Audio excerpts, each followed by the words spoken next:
India's another milestone, ISRO Indian space agency का एक और कारनामा। इसरो ने एक और ऐसा काम कर दिखाया चंद्रयान 3 और आदित्य L1 सोलर मिशन के बाद। इस बार इसरो ने ये काम किया है कि यूरोपियन स्पेस एजेंसी का प्रोबा 3 मिशन लॉन्च किया है।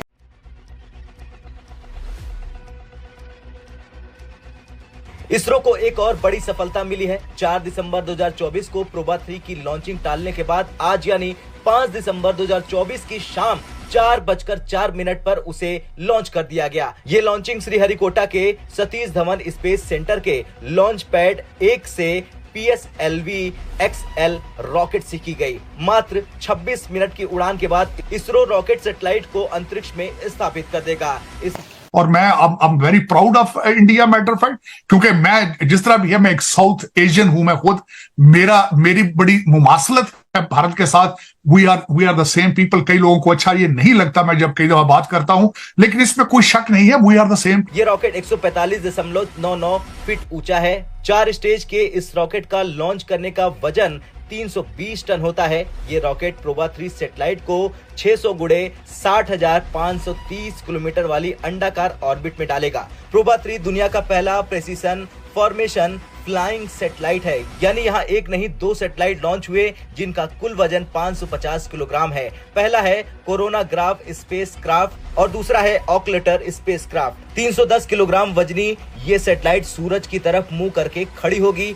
ये लेजर और विजुअल बेस्ड टारगेट डिसाइड करेगा। इसमें ASPIICS यानी association of spacecraft for polarimetric और imaging investigation of corona of the sun लगा है। इसके अलावा 3D EES यानी 3D इनर्जेटिक इलेक्ट्रॉन स्पेक्ट्रोमीटर लगा है। ये सूरज के बाहरी और अंदरूनी कोरोना के बीच के गैप की स्टडी करेगा। साथ ही सूरज के सामने खड़ा होगा, जैसे ग्रहण में चंद्रमा सूरज के सामने आता है। 240 किलोग्राम वजन का ये स्पेसक्राफ्ट कोरोनाग्राफ के पीछे रहेगा, जैसे ग्रहण के दौरान सूरज के सामने चंद्रमा और उसके पीछे धरती रहती है। इसमें लगा दारा यानी कि digital absolute radiometer science experiment instrument corona से मिलने वाले डेटा की स्टडी करेगा। ये दोनों सैटेलाइट एक साथ लाइन में 150 मीटर की दूरी पर धरती का चक्कर लगाते हुए सूरज के कोरोना की स्टडी करेंगे।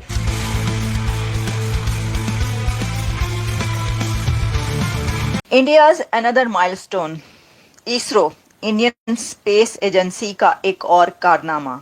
इसरो ने एक और ऐसा काम कर दिखाया चंद्रयान 3 और आदित्य L1 सोलर मिशन के बाद।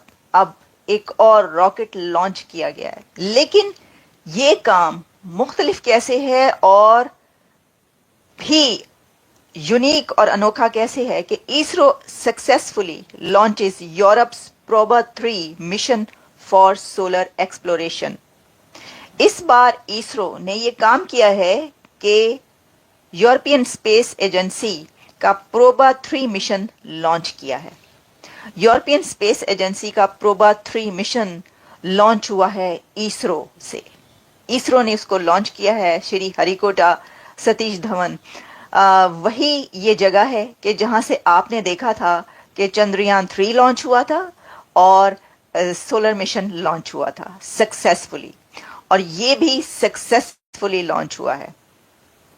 What A fantastic job ISRO, Indian space agency India. Wow, Bravo. हम इसको कहेंगे कि एक बहुत ज़बरदस्त कारनामा है, और एक ऐसे कंट्री का उस रीजन से उठकर यहाँ तक पहुँचना। और देखिए आपके यूरोपियन स्पेस एजेंसी अब किसकी मदद ले रही है। अब यूरोपियन स्पेस एजेंसी किसके साथ मिलकर काम कर रही है? इसरो के साथ। और इसको आप कोई छोटी बात नहीं कह सकते, ये बहुत बड़ी बात। अगर दुनिया भर में ये खबर चल रही है इस वक्त, और इसमें आप रॉयटर्स लिखता है कि European Space Agency is sun studying Proba 3 mission lifts off on ISRO rocket.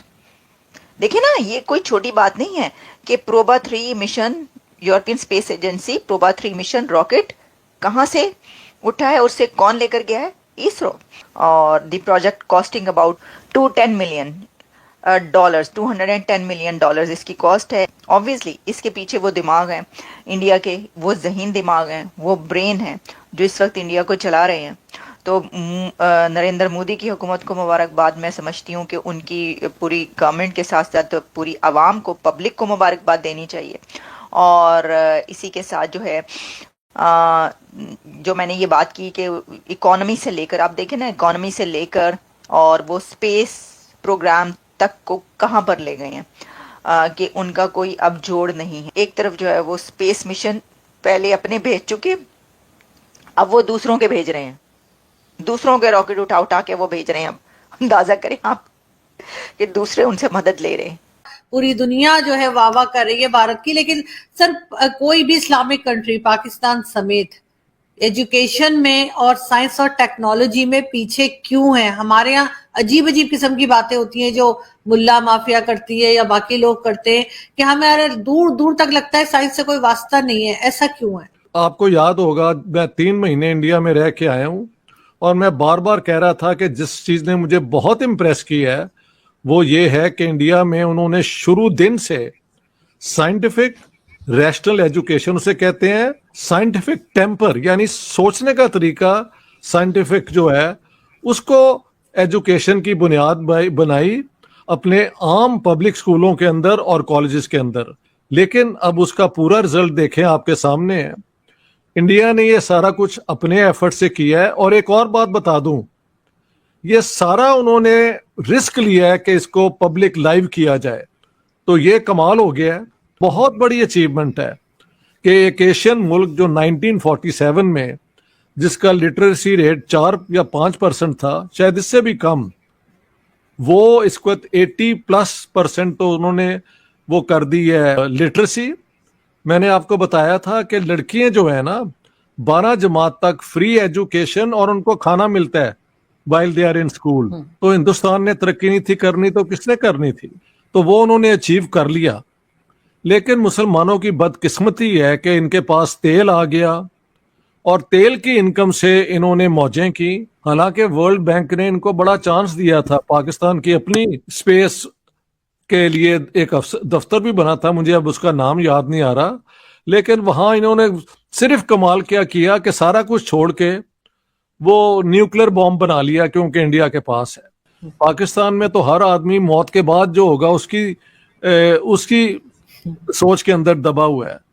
तो हम एक मुर्दों की सिविलाइजेशन की बात करते हैं। हमारे मुसलमान जिंदा हों, इक्वल हों, वो आगे बढ़ें, वो हमारा मसला ही नहीं है। हमारा मसला ये है कि अगर इंडिया के पास न्यूक्लियर वेपन है तो वो हमारे पास भी होगा। इंडिया के पास मॉडर्न एजुकेशन है, उन्होंने लड़कियों को लिबरेट किया, जेंडर इक्वालिटी की है, उन्होंने हायर एजुकेशन पे जोर दिया। That's not our priority. Our priority is arms race with India and nuclear weapons. हम कहते हैं कि इंडिया से भी ज्यादा है हमारे पास। तो Pakistan is in a self destructive mode. I keep on introducing one word and remember it. Nihilism. It means self-destruction. That's Pakistan's problem.